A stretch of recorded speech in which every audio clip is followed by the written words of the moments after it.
Hello, welcome to another of my new video. In today's video, I'm going to show you how to safely use an alcohol burner.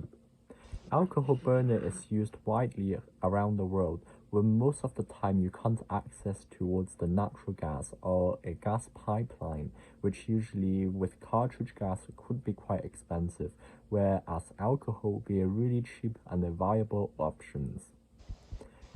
Alcohol lamps is usually constructed out of glass in this funny looking shape, with the base slightly slimmer than the middle section where the top has a thin neck.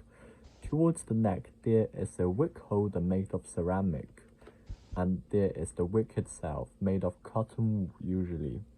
Cotton is really good at absorbing alcohol, and the capillary effect will take the alcohol from the lamp towards the wick. Same working principle for nearly all sorts of burners, such as candles and kerosene lamps. Before we start, we'll go through some safety advice. You should always prepare yourself some wet towel. Wet towel is really important. So just in case if you do have a minor spill of alcohol, you can't quickly cover the alcohol up. Don't pour water directly on alcohol fire, because alcohol is lighter than water and they will float on the top, even it's become immiscible with water itself. Another procedure with alcohol lamp is never use another alcohol lamp to lit another alcohol lamp. Always use a match or a lighter, because when you remove the lamp from the table and try to lit up another lamp, you might sometimes end up pouring that burning alcohol everywhere. To go through the design of the alcohol lamp, there is also a lid. Do not blow out the alcohol lamp and use the lid to put it on. Many people ask why. This is a really good question, because when you blow on the wick, sometimes you might end up blowing air into this gap and enter the entire chamber of the alcohol lamp, making the inside mixture flammable. Usually when you pour alcohol, let it sit a little bit. The inside chamber section will be saturated with alcohol vapor, become no longer flammable. But once you're introducing air, which contains oxygen, sometimes you can end up with a flashback, which goes into the lamp and blow the lamp up.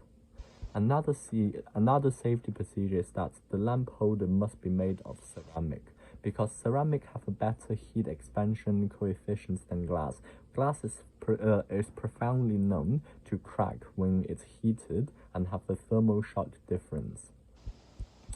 To fill an alcohol lamp, it's incredibly important to never fill the alcohol lamp between more than the halfway of the alcohol, which is indicated by this bulb line.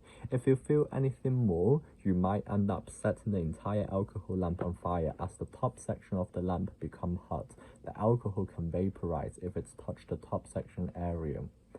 And the second section, why do we use a loose ceramic holder instead of just plugging the alcohol wick straight into the lamp itself? It's because when the lamp becomes heated, the inside chamber will expand, the vapor itself will expand. If you seal it up too well, then you might end up with a jet of fire that has become impossible to extinguish with a cap. To use the cap, you need to make sure that you let the cap sit on one side, let the inside vapor of the cap to escape. Sometimes there will be alcohol condensed on the inside of the cap. Close it off, there will be a shot of flame come out, so make sure you shut it away from your hand, not like this, so make sure the flame doesn't go into your hand.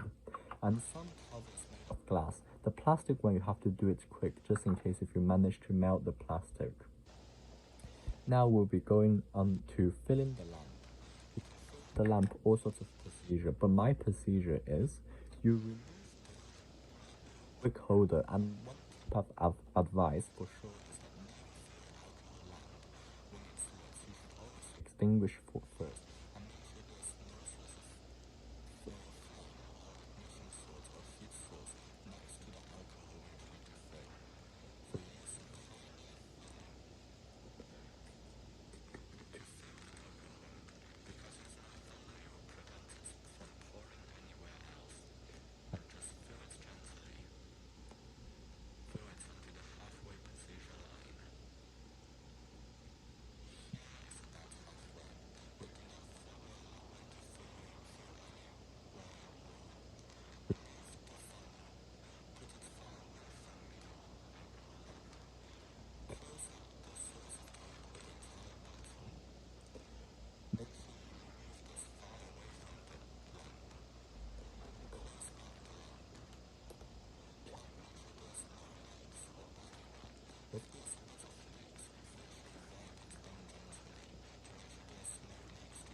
about 1